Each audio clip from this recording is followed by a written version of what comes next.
जय हिंद दोस्तों, आप सभी का दीपक एजुकेशन प्रयागराज में स्वागत है। तो दोस्तों, आज का टॉपिक है सार्क। सार्क से संबंधित जो भी इंफॉर्मेशन है आज मैं आप लोगों को डिटेल से बताऊंगा। और मैंने आपसे वादा ये किया था कि विश्व की प्रमुख जितनी भी संस्थाएं हैं जो इन एग्ज़ाम के दृष्टि से मोस्ट इम्पॉर्टेंट हैं, उस पर मैं एक एक करके सभी पर बात करूँगा। तो देखिए, सार्क से अभी हाल ही में यूपी टीईटी का पेपर हुआ था, यूपी टेट का पेपर हुआ था। तो उसमें एक प्रश्न ये पूछा था कि निम्नलिखित में से कौन सा देश सार्क में सम्मिलित नहीं है। तो इस तरह से प्रश्न पूछे जाते हैं। इसके अलावा और भी प्रश्न पूछे जा सकते हैं, जैसे स्थापना कब हुआ था, इसका मुख्यालय कहाँ है, इसका फुल फॉर्म क्या होता है, इसका उद्देश्य क्या है इस संस्था का, ये सभी बातें पूछ सकता है आपसे एग्जाम में। तो देखिए, सार्क का जो लोकेशन है, सबसे पहले मैं इसे पूरे वर्ल्ड में जो इसका लोकेशन है उसे मैं दिखाता हूँ। उसके बाद सार्क के बारे में मैं आप लोगों को डिटेल से बताता हूँ। तो देखिए, सबसे पहले जो आपको मैप में इस साइड दिखाई दे रहा है, इसे उत्तरी अमेरिका महाद्वीप कहते हैं। और इस वाले पोर्शन को दक्षिणी अमेरिका महाद्वीप कहते हैं। और इस वाले बीच वाले भाग को अफ्रीका महाद्वीप कहा जाता है। और इस अफ्रीका महाद्वीप के ऊपर वाले भाग को प्रायद्वीपों का प्रायद्वीप यूरोप महाद्वीप को कहा जाता है। ये यूरोप महाद्वीप है। इसके बाद ये ऑस्ट्रेलिया महाद्वीप है। इसके अलावा जो ये पूरा बचा है बड़ा सा पोर्शन, ये एशिया महाद्वीप है। कौन सा है? एशिया महाद्वीप है। तो एशिया महाद्वीप पर आज हम लोग डिटेल से देखेंगे। तो एशिया महाद्वीप में देखिए, एशिया महाद्वीप को कई भागों में विभाजित किया गया है। जैसे इस साइड को पूर्वी एशिया कहा जाता है, और इस साइड को पश्चिम और दक्षिण एशिया के नाम से जाना जाता है। जबकि इस साइड इस वाले पोर्शन को पूरब और दक्षिण एशिया के नाम से जाना जाता है। और ये वाला जो पोर्शन है इसे दक्षिण एशिया के नाम से जाना जाता है। किस एशिया से? दक्षिण एशिया। तो देखिए, आप जानते हैं कि ऊपर वाला पोर्शन क्या होता है? ऊपर वाला पोर्शन उत्तर होता है, नीचे वाला दक्षिण होता है, बाएं साइड वाला पश्चिम होता है, इस साइड वाला पूरब होता है, दाहिने साइड का पूरब होता है। तो एशिया को जो 4-5 भागों में बांटा गया है, इस साइड वाले को दक्षिण पश्चिम एशिया है, इधर मध्य एशिया है, इधर पूरब और दक्षिण एशिया है। जबकि इस वाले पोर्शन को क्या कहते हैं? दक्षिण एशिया कहते हैं। तो जो दक्षिण एशिया है, दक्षिण एशिया के देश ने मिलकर एक संस्था का निर्माण किए हैं जिसे सार्क कहा जाता है। क्या कहा जाता है? सार्क कहा जाता है। तो आइए अब देखते हैं सार्क के बारे में। सबसे पहले इसे जूम में देख लीजिए कौन कौन सा देश है। तो देखिए यहाँ पर कौन कौन से देश हैं। अफगानिस्तान है, पाकिस्तान है, भारत है अपना, नेपाल है, भूटान है और बांग्लादेश है। भारत है। देखिए, भारत के ऊपर कौन सा? नेपाल है, इस साइड भूटान है। नेपाल, भूटान है, और इस साइड क्या है? बांग्लादेश है। और यहाँ पर पाकिस्तान है, ये अफगानिस्तान। ये टोटल कितने देश हो गए? 6 देश हो गए। इसके अलावा 2 देश और हैं। कौन कौन से हैं? तो 2 देश और हैं, एक मालदीव है, दूसरा श्रीलंका है। ये सभी 2 देश ये हो गए, और 6 देश ऊपर, 6 देश ऊपर आपने देखा ना, 6 देश आपने ऊपर देखा। यहाँ पर देखिए, इंडिया हो गया, नेपाल हो गया, भूटान हो गया, बांग्लादेश हो गया, पाकिस्तान, अफगानिस्तान। इसके अलावा कौन सा है? मालदीव है। मालदीव के अलावा कौन सा है? तो श्रीलंका है। कौन सा है? श्रीलंका। श्रीलंका यहाँ पर नहीं है, नीचे है। इसे मैं आप लोगों को इकट्ठा दिखाने के लिए लिख रहा हूँ, ठीक है? सबको एक साथ में देखिए कितना है। 1 2 3 4 5 6 7 और 8, टोटल 8 देश हैं जो सार्क में सम्मिलित सदस्य हैं। मतलब सार्क का अगर सदस्य पूछा जाए तो यही 8 देश हैं। अफगानिस्तान है, पाकिस्तान है, मालदीव है, श्रीलंका है, नेपाल है, भूटान है, बांग्लादेश है, इंडिया। देखिए, श्रीलंका यहाँ पर नहीं, श्रीलंका दक्षिण में स्थित है, ठीक है? आप लोग कंफ्यूज मत होइएगा। यहाँ पर देखिए, श्रीलंका है, ये मालदीव है, ठीक है? तो टोटल कितने सदस्य हैं? तो टोटल 8 देश हैं। टोटल 8 देश हैं। तो देखिए, जो सार्क है इसमें टोटल कितने देश हैं? तो टोटल 8 देश हैं। कौन कौन से हैं? आपको याद हो गया होगा। अफगानिस्तान, पाकिस्तान, नेपाल, भूटान, बांग्लादेश, इंडिया, और नीचे 2 कौन है? मालदीव और श्रीलंका। टोटल 8 देश इसके सदस्य हैं। पहला पॉइंट। दूसरा चीज़ ये कि इसका स्थापना कब होता है? तो इसकी स्थापना होती है 1985 में। कब होता है? 1985 में सार्क नामक संस्था की स्थापना होती है। अगर अगर पूछा जाए कि सार्क का मुख्यालय कहाँ है, सार्क का अगर मुख्यालय पूछा जाए तो सार्क का मुख्यालय काठमांडू में है। कहाँ पर है? तो सार्क का मुख्यालय काठमांडू में है। आप लोग थोड़ा से ध्यान से देखिए जाए, ये सार्क हो गया। सार्क का स्थापना कब होता है? तो 1985 में होता है। कब होता है? 1985, 16 जनवरी 1985 को होता है। इसका मुख्यालय कहाँ? तो ये नेपाल है। नेपाल की राजधानी काठमांडू में। कहाँ पर? काठमांडू में इसका मुख्यालय है। ठीक है। और अगर इसका फुल फॉर्म पूछा जाए तो इसका फुल फॉर्म होता है south Asian association for regional cooperation. ठीक है। और इसे हिंदी में कहा जाता है दक्षिण एशियाई क्षेत्रीय सहयोग संगठन। तो ये थोड़ा से ये इंफॉर्मेशन हुआ। इसके अलावा पूछा जाता है, एक संस्था है SAFTA, इसका फुल फॉर्म क्या होता है? तो इसका फुल फॉर्म होता है इस south Asian free trade area.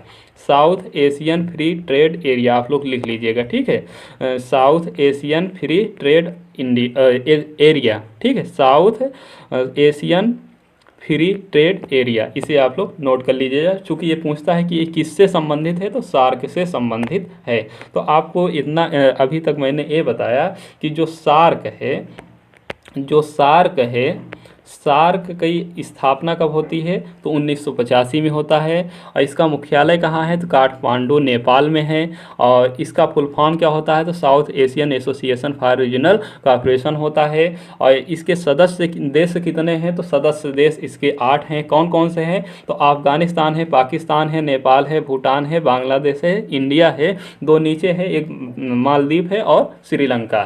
तो टोटल 8 देश सदस्य हैं। अब देखिए इसका उद्देश्य क्या होता है? तो इसका उद्देश्य ये होता है कि जो आपसी जो भाईचारा है ये बना रहे। मतलब कैसे, किस तरह से बना रहेगा?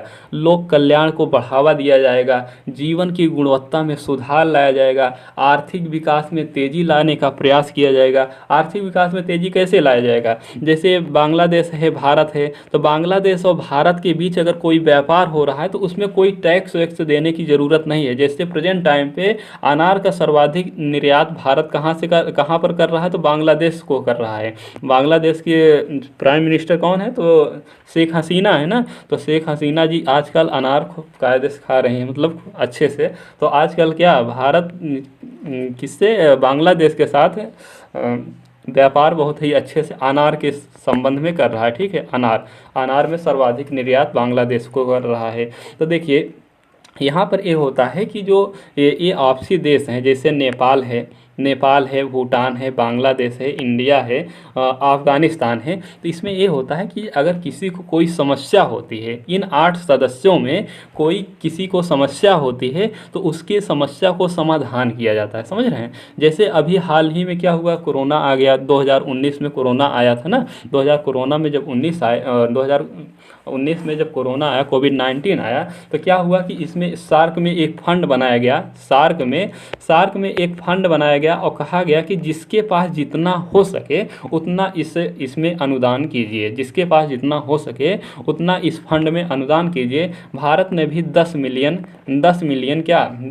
रुपए का क्या किया था? इसमें फंड में दिया था। और ऐसा नहीं कि जैसे भारत ने 10 मिलियन दिया था पैसा यहाँ पर, तो 10 मिलियन का मतलब ये थोड़ी नहीं है कि अब भूटान से भी कह दिया जाए कि तुम भी 10 मिलियन दिया जाए दो। ऐसा कुछ नहीं था। मतलब ये कहा गया कि जैसे ये संकट, भाई बीमारी, महामारी आई है, तो इसको लड़ने के लिए जिसके पास जितना हो सके वो इस फंड में योगदान कीजिए। और सभी देशों, जो सदस्य देश हैं, इनकी ज़्यादा से ज़्यादा सुरक्षा की जाए। देखिए जब भारत में जो वैक्सीन है, जैसे कोविशील्ड है, कोवैक्सीन है, जब निर्मित हुई थी, जब बनी थी, भारत में इसका निर्माण हुआ था, तो भारत में लगाने से पहले किसको? बांग्लादेश को दिया गया था। मतलब भारत के सभी सदस्य को लगाने से पहले बांग्लादेश को दे दिया गया था, भूटान को दे दिया गया था। तो इस तरह से क्या है? इस तरह से भाईचारा बना रहता है। तो यही इसका मुख्य उद्देश्य ये होता है। कुल मिलाकर कहने का मतलब ये होता है कि जैसे जो 8 सदस्य देश हैं, अगर इस किसी भी सदस्य देश के साथ कोई समस्या होती है,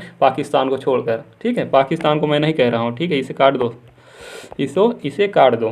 तो इन सभी देशों में अगर कोई किसी को समस्या हो रही है तो उसका सहयोग करेंगे, ठीक है। यही कुल मिलाकर इसका उद्देश्य है इस संगठन का। आइए देखते हैं इसके बारे में थोड़ा सा कुछ पॉइंट और भी हैं, तो उसे मैं बताता हूँ। देखिए सबसे पहले इसका फुल फॉर्म क्या है, तो सार्क का फुल फॉर्म देखिए लिख लीजिएगा, south Asian association for regional cooperation है। इसे हिंदी में दक्षिण एशियाई क्षेत्रीय सहयोग संगठन भी कहते हैं। क्या कहते हैं? दक्षिण एशियाई क्षेत्रीय सहयोग संगठन कहते हैं। इसकी स्थापना कब होती है, तो 8 दिसंबर 1985 को होता है। कहाँ पर? ढाका। ढाका कहाँ है, तो ढाका बांग्लादेश में है। कहाँ है? बांग्लादेश में है। तो 8 दिसंबर 1985 को इसकी स्थापना होती है। कहाँ पर? ढाका में। ढाका कहाँ है? बांग्लादेश में स्थापना होती है। अगर पूछा जाए कि इसका हेडक्वार्टर कहाँ है, तो इसका हेडक्वार्टर है काठमांडू। काठमांडू कहाँ है, तो काठमांडू नेपाल की राजधानी है। नेपाल की राजधानी काठमांडू है। और काठमांडू को हेडक्वार्टर कब बनाया जाता है, तो 1987 में। इस डेट को भी आप लोग याद कीजिएगा। इसके अलावा देखिए इसमें सदस्य देश देख लीजिए। सदस्य देश देखिए मैं पहले ही बता चुका हूँ। अफगानिस्तान है, बांग्लादेश है, भूटान है, भारत है, मालदीव है, नेपाल है, पाकिस्तान है, श्रीलंका है। तो देखिए अफगानिस्तान 1 हो गया, बांग्लादेश 2 हो गया, भूटान 3 हो गया, भारत 4 हो गया, मालदीव 5 हो गया, नेपाल 6 हो गया, पाकिस्तान 7 हो गया और श्रीलंका 8 हो गया। तो कुल मिलाकर 8 सदस्य देश हैं। इसे आप लोग को याद रखना है, ठीक है। इसे आप लोगों को याद रखना है। और अगर पूछा जाए ये कि इसका आधिकारिक भाषा क्या है, तो इसका आधिकारिक भाषा अंग्रेजी है। क्या है इसका आधिकारिक भाषा क्या है, अगर पूछा जाए तो अंग्रेजी है, ठीक है। इसे भी आप लोग ध्यान दीजिएगा, ये भी प्रश्न एक बार पूछा जा चुका है। इसका देखिए उद्देश्य क्या है, तो इसका उद्देश्य मैंने पहले ही बता दिया कि दक्षिण एशिया के लोगों को कल्याण को बढ़ावा देने, उनके जीवन की गुणवत्ता में सुधार करने के लिए, आर्थिक विकास में तेजी लाने के लिए, यही इसका उद्देश्य है। कुल मिलाकर जो ये 8 सदस्य देश हैं, इनके साथ अगर कोई समस्या हो रही है तो उस समस्या को समाधान किया जाएगा, यही इसका उद्देश्य है। जैसे महामारी आ गया, कोरोना महामारी आ गया, तो उसमें योगदान जिससे जितना हो सका उतना उन्होंने सभी देशों ने मिलकर योगदान किया। जैसे भारत ने वैक्सीन जब भारत में बनी तो वैक्सीन पूरे भारत में लगाने से पहले बांग्लादेश को दे दिया गया, भूटान को दे दिया गया। तो इस तरह से क्या हुआ, इस तरह से भाईचारा जो है अंतर्राष्ट्रीय स्तर पर बना रहेगा, तो ये बड़ा ही सहयोग होता है। जैसे मान लीजिए चंगेदुर चाइना है, इस वाले पोर्शन में चंगेदुर चाइना है और यहाँ पर क्या है, म्यांमार है।